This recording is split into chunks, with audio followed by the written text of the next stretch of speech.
So I'm going to use my smaller brush, mix up a good strong mix of paint, and as I say, use the edge of your paper to just check the strength of it. And again, we'll start at the roots, and they're going to be a little bit wobbly, and they're going to get thinner as they go up. So using the paintbrush nice and upright, sort of 90 degrees. Look, that's still a little bit wet there, that's bled a bit. So slightly different angle as they come out of that base area.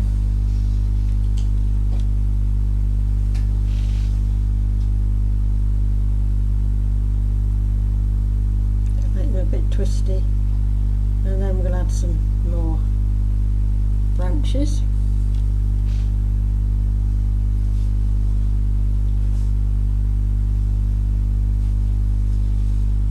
So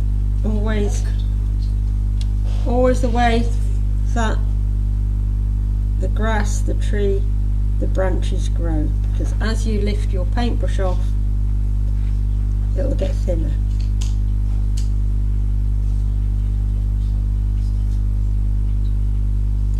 Now that needs to be a little bit darker, so I can mix up my grey again. So my red and my green, my crimson and my viridian. Again, check the colour on there, it's quite a dark, almost like a dark green that is. And I'm going to put that in to the mix with my tree.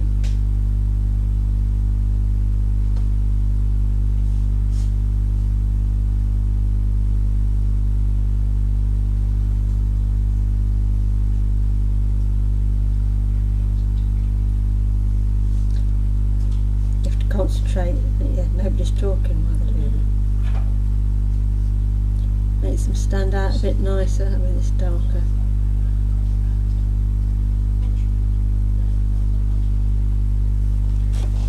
Have you got enough paint? Everybody alright with the paint? You did say we were putting red on this side of this, didn't you?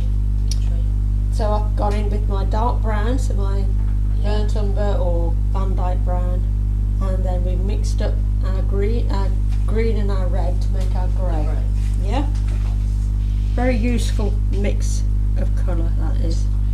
And I'm going to put some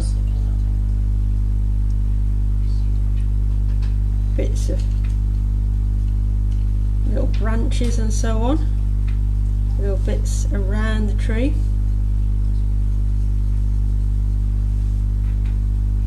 Sticking out the snow.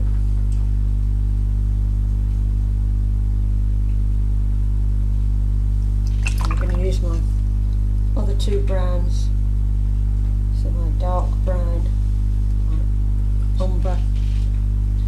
If you've got your rigger brush, you can use that.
said add it to the grey. No, I haven't said anything about the chalk yet. We're going to use the chalk at the very end.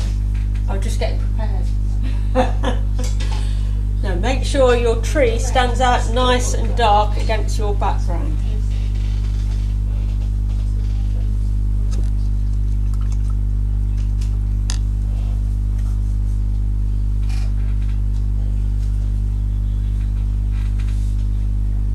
And then it all looks a bit stark, the snow, so we need to add some shadows to it.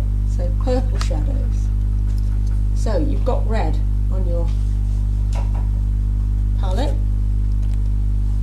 Hopefully you've still got a bit of red, a bit of blue to it, and we'll make a purple. But we don't want a very strong purple. We want it quite a bit of water with it. That's all right. I'm just so we get purple shadows because we've got like a blank white canvas, and we've got a yellow sun somewhere in the sky casting purple shadows. So the complementary colour of yellow is purple, so we have purple shadows. So we're going to have quite a few bits round about our tree. So I'm just going with my smaller brush and adding a few bits. We're going to have some by our fence, particularly as we come down. I've got my sun as if it's coming from here, casting shadow. We're going to have some bits of shadow along this bit here. Did you do any grey on the tree?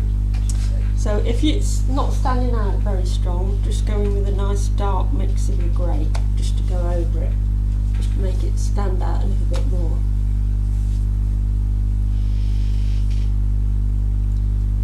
And we can put a few sweeps of bits of shadow into the snow. Just using the brush very parallel to the paper.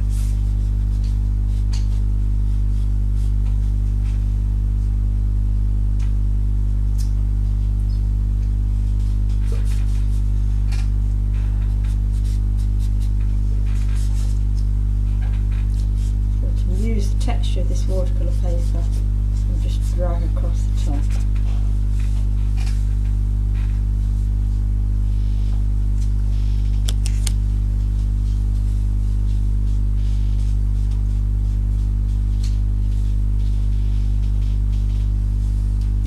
Final bit we can do with our chalk.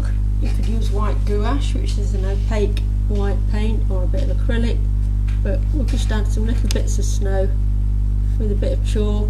Can just be, you know, blackboard chalk or white pastel, just to where you'd have a little bit of snow stuck on the branches, particularly where the branches meet the trunk, where it tends to collect.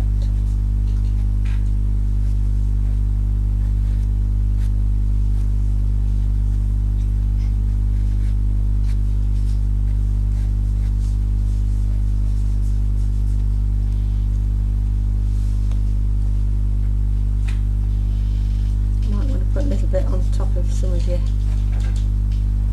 fence posts as well.